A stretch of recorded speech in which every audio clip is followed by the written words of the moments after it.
Bonjour, une petite vidéo pour présenter cette hotte aspirante au format plutôt compact. Alors elle est de bonne qualité quand même, hein. Nous avons un plateau en verre, là sur tout le contour, ainsi que 5 boutons de contrôle, voilà. Nous avons 3 boutons pour contrôler la vitesse, voilà, dont la vitesse faible, moyen et fort, ainsi qu'un bouton pour contrôler les 2 éclairages LED, hein, voilà, permettant ainsi d'allumer et d'éteindre, voilà. Alors les éclairages LED restitueront une luminosité de type blanc froid. Nous avons aussi un bouton pour arrêter la ventilation, voilà, pour éteindre tout simplement. Alors là se trouve une grille pré-filtre sous laquelle se trouve le moteur, voilà. Hop. Alors le moteur sur lequel aussi on fixera justement les 2 filtres fournis, hein, voilà, ça c'est la grille. Alors on pourra très bien la remettre soit dans ce sens ou soit dans l'autre. Alors pour ouvrir, il faudra tout simplement appuyer sur le bouton là, voilà, pour libérer les 2 ergots là. Voilà, hop, nous avons 2 filtres avec des pastilles de charbon à l'intérieur, voilà. Alors, les filtres, comment ils se mettent? Ils se mettent tout simplement en les plaquant, voilà. Il faudra plaquer la grille, justement, contre la surface du moteur, là. De chaque côté, il faudra en mettre un. Voilà, alors, on plaque, nous avons des petits ergots, hein, qu'il faudra faire correspondre avec les ergots qu'il y a sur les côtés du moteur. Voilà, ensuite, une fois que on tourne, comme ceci, voilà, on peut tourner, voilà. Lorsqu'il est plaqué, on tourne d'un quart de tour afin de verrouiller, voilà. Et on tire pour s'assurer justement que c'est bien verrouillé, hein, voilà. On en mettra un de chaque côté, voilà. Il est fourni également avec des vis de fixation, hein, voilà, hop, voilà, voilà. Hop, là, allez, on referme, voilà. Alors le moteur, c'est un moteur qui a un débit de 350 mètres cubes d'heure, hein, en termes d'extraction d'air, hein, voilà. Alors, hop, on va le mettre comme ceci. Alors là, nous avons justement la sortie d'air, hein, voilà, qu'on pourra raccorder ou pas. On pourra le raccorder à un tuyau flexible, hein, voilà, en sortie de cheminée par exemple, hein, voilà.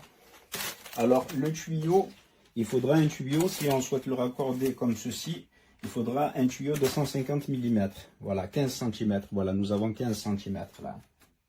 Hop là. Voilà, j'avais mesuré 15 cm. Voilà.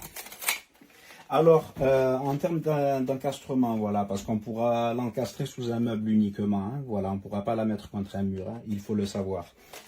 Voilà, alors, en dimension d'encastrement, on est à 27, presque 27 de largeur, voilà. Et de longueur, on est à 49,6. Voilà, 49,7. Bon, on prend 50 même pour être un peu plus large parce que nous avons des lèvres, hein, voilà, sur tout le contour là en bas, voilà, le plateau en verre, et il dépasse un petit peu justement de la carcasse métallique, hein, voilà. Alors il est fourni également avec un volet. Ça c'est un volet qui permettra justement, c'est un clapet anti-retour d'air, voilà. On le clipse comme ceci, voilà, sur les ergots. Là nous avons des petits ergots de chaque côté, voilà, on les clipse, hop. En évitant d'appuyer trop fort au risque de les casser. Voilà, il ne faudra pas les casser. Voilà, hop là. Alors, voilà. Alors, je vais plutôt mettre comme ceci. Voilà. Ça, c'est plutôt pour reboucher, on va dire. Voilà. Voilà. Alors, on peut soit choisir... Bon, il ne tient pas trop bien quand même, hein. Alors, est-ce que c'est moi qui l'ai mal mis? Peut-être, je ne sais pas. Voilà. Hop là. Alors, bon. C'est pas très concluant ce petit volet, hein. Ouais, bon, il tient pas très bien. Bon, quoi qu'il en soit, on peut très bien utiliser ça, hein. Voilà, mais bon, il faut savoir quand même que les pattes sont très fines quand même, hein. Voilà, c'est super fin quand même, hein. C'est assez cassant. Voilà, je vais pas insister au risque de le casser. Il est également fourni justement un gabarit de perçage, hein, voilà, qu'on pourra scotcher sous un meuble par exemple, hein, voilà, afin de prendre les repères pour pouvoir faire les découpes. Voilà, ça c'est bien, ça c'est un bon point, ça. Alors, hop, il est fourni également aussi une notice traduite en français, hein, voilà, que je recommande de lire, hein, afin de l'installer comme il se doit. Voilà, nous avons les instructions, hein. Très très bien. Voilà, voilà. Alors, il sera raccordé justement sur une prise secteur, hein, voilà, nous avons le câble qui est plutôt long, on va dire, qui fait à peu près, ouais, 1,20 m, à peu près, ouais, voilà, à raccorder sur une prise. Alors, je vais le brancher, voilà, hop, je vais le mettre comme ceci. Je le remets comme il était. Voilà. Alors, nous avons l'éclairage LED. Voilà. Ça éclaire plutôt bien quand même, hein. Franchement, c'est plutôt pas mal en termes d'éclairage. Alors, et nous avons les vitesses. Alors, la vitesse la plus faible. Voilà. Je vais simuler avec une machine à vapeur, hein, voilà, les vapeurs qui seront produites.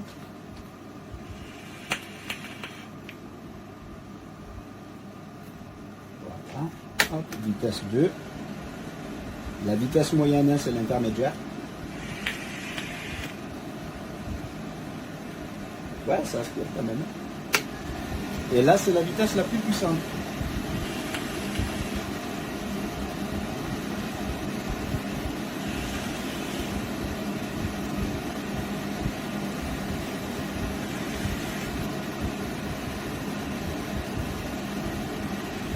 C'est génial quand même, ça fonctionne bien. Voilà, voilà. Bon, en tout cas, moi, quoi qu'il en soit, je la trouve convenable quand même, hein, surtout pour une petite cuisine. Hein, voilà. Par contre, il faudra avoir un meuble pour l'encastrer en dessous. Hein, voilà. Parce que surtout le contour, on ne pourra pas. Quoi, hein. On a les lèvres. Ah, hop.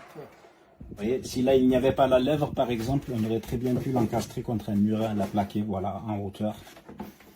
Voilà, voilà. En tout cas, quoi qu'il en soit, je suis content. Voilà, j'espère que cette vidéo vous aura été utile et je vous remercie de l'avoir visionné. Merci.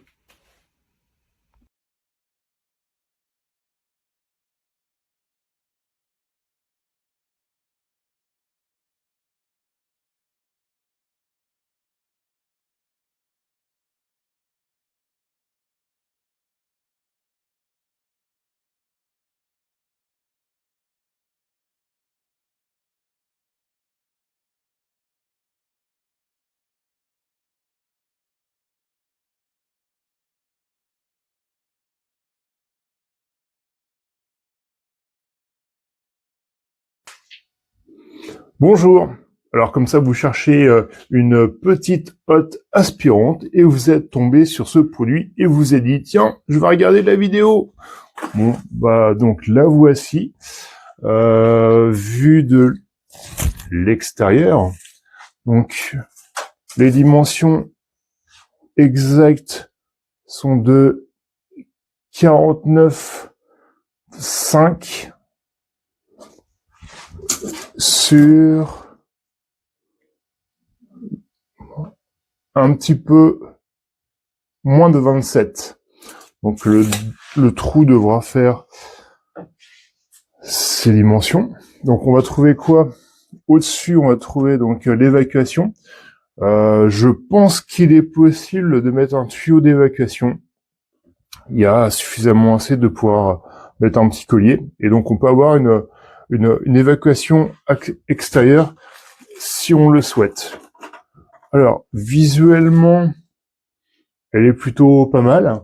Donc on a un petit vert brillant. Bon, d'un autre côté, si c'est sous un meuble, ça va pas trop se voir, mais elle est plutôt discrète et jolie. On va voir ici donc des boutons, petite vitesse, moyenne, début, la lumière et bouton stop.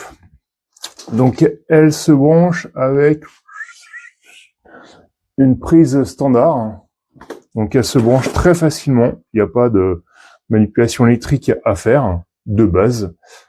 Donc là je vais mettre petite vitesse. Donc là bah ça marche. Je sais pas si vous l'entendez, je me rapproche. C'est assez discret. Petite vitesse, moyenne. Donc là on l'entend un petit peu plus. Je pense que elle est vraiment pas bruyante. Lumière qui est largement suffisante pour voir le plan de travail. Stop. Alors on va trouver quoi à l'intérieur? On va trouver quoi à l'intérieur? Hop, une petite grille. Donc cette grille passe au lave-vaisselle. Elle se nettoie très facilement. eh bien, on va trouver beaucoup de vide à l'intérieur. Bon, on va trouver essentiellement le moteur, tout simplement. Alors, c'est livré avec mode d'emploi et un gabarit, un petit peu de visserie. Et on va trouver des filtres. Donc, si vous voulez, si vous avez pas d'évacuation extérieure, on pourra utiliser les filtres. Si vous avez une évacuation qui va directement à l'extérieur, vaut mieux éviter de les mettre. On gagne en puissance d'aspiration. Donc, les filtres, voilà quoi, c'est des petites billes au charbon qui a à l'intérieur. Donc, un des filtres est correct. Donc, ça se visse 1 et 2. Par contre, l'autre filtre, toutes les petites billes sont tombées. Donc, c'était livré comme ça. Il faudra juste s'amuser à les remettre à l'intérieur. Donc, voilà. Bon, alors ces filtres, j'imagine qu'ils doivent être standards. On doit pouvoir les retrouver facilement. J'espère. Je vais regarder sur Internet si c'est le cas. Voilà. Donc, petite hotte aspirante. Que je trouve plutôt pas mal. Elle est très discrète et surtout pas bruyante du tout. Elle est relativement silencieuse. Elle n'est pas excessivement grande, donc mais pour un petit appartement, c'est largement suffisant. Voilà pour la présentation de cette hotte aspirante.